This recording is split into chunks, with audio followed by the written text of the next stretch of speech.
আজকে মক ভোটিংয়ে আমি প্রথম ভোটার হিসেবে জাতীয় নির্বাচনে কিভাবে ভোট দিতে হয় সেটা শেখার জন্য এসেছি। প্রথমে এসে আমি আমার নাম অনুযায়ী লিস্ট খুঁজে নিয়েছি এবং সেখান থেকে আমি কিভাবে কোথায় যে ভোট দিব সেটা জেনেছি। আমাকে বলা হলো যে সোজা যে সিরিয়ালে দাঁড়িয়ে ভোট দিতে হবে। সেখানে আমি বিভিন্ন জায়গায় ভলেন্টিয়াররা ছিলেন, তারা আমাকে বিভিন্নভাবে তথ্য দিয়ে সাহায্য করছিলেন। ফাইনালি আমি আমার কক্ষে গেলাম এবং সেখানে যে প্রথমে আমি আমার নাম এবং আমার বাবা মায়ের নাম অনুযায়ী নিজেকে এনশিওর করলাম যে আমি এই কক্ষেরই ভোটার। সেখানে পোলিং অফিসার প্রথমে হচ্ছে আমার বাম হাতের বৃদ্ধাঙ্গুলে মার্কিং কালার দিয়ে আমাকে সহকারী প্রিজাইডিং অফিসারের কাছে পাঠিয়ে দিলেন। সহকারী প্রিজাইডিং অফিসার আমাকে ব্যালট পেপার কিভাবে ভাঁজ করে ভোট দিতে হবে সেটা শিখিয়ে কালিসহ গোপন কক্ষে পাঠিয়ে দিলেন।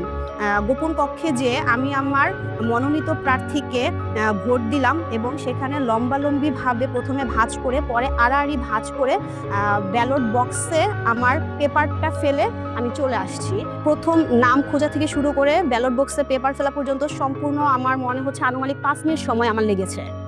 ফাইনালি আমার মনে হলো যে আসন্ন জাতীয় নির্বাচনে প্রথম ভোটার হিসেবে আমি সুষ্ঠুভাবে পারফেক্টভাবে আমি আমার ভোটটা সম্পূর্ণ করতে পারবো বলে আমি আশা ব্যক্ত করছি। আমি পুলিং অফিসার ভোটার তালিকার সহিত ভোটারের ছবি, নাম, পিতার নাম, মাতার নাম মিলিয়ে দেখতেছি। আমি পোলিং অফিসার 2। পোলিং অফিসার 1 যখন ভোটার শনাক্ত করেন, এরপরে আমি ভোটারের আঙুলে অমোচনীয় কালি দেই। আমি সহকারী প্রিজাইডিং অফিসার। পোলিং অফিসার কর্তৃক শনাক্তকৃত ভোটারকে আমি ব্যালট ইস্যু করি।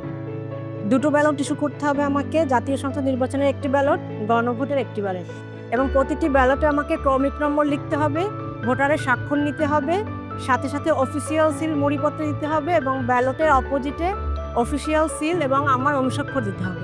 এভাবে একজন ভোটারকে আমি 2টো ব্যালট ইস্যু করব, সাথে মার্কিং সিল দিয়ে ব্যালট দুটি নিয়ে গোপন কক্ষে তাকে যেতে পরামর্শ দিই। আজকের এই মক ভোট কেন্দ্রের প্রিজাইডিং অফিসার হিসাবে আমি দায়িত্ব পালন করছি। ভোটাররা তাদের ভোট প্রদান করছে, আমাদের যারা পোলিং পার্সোনেল আছে সবাই আমরা সহযোগিতা করছি এবং পর্যবেক্ষণের জন্য পর্যবেক্ষকরাও আসছেন। তাদের সবার উপস্থিতিতে আমরা সুষ্ঠুভাবে ভোট গ্রহণ করছি এবং আশা করি আমাদের যে কার্যক্রম আছে সেই কার্যক্রম আমরা সঠিকভাবে করতে পারবো।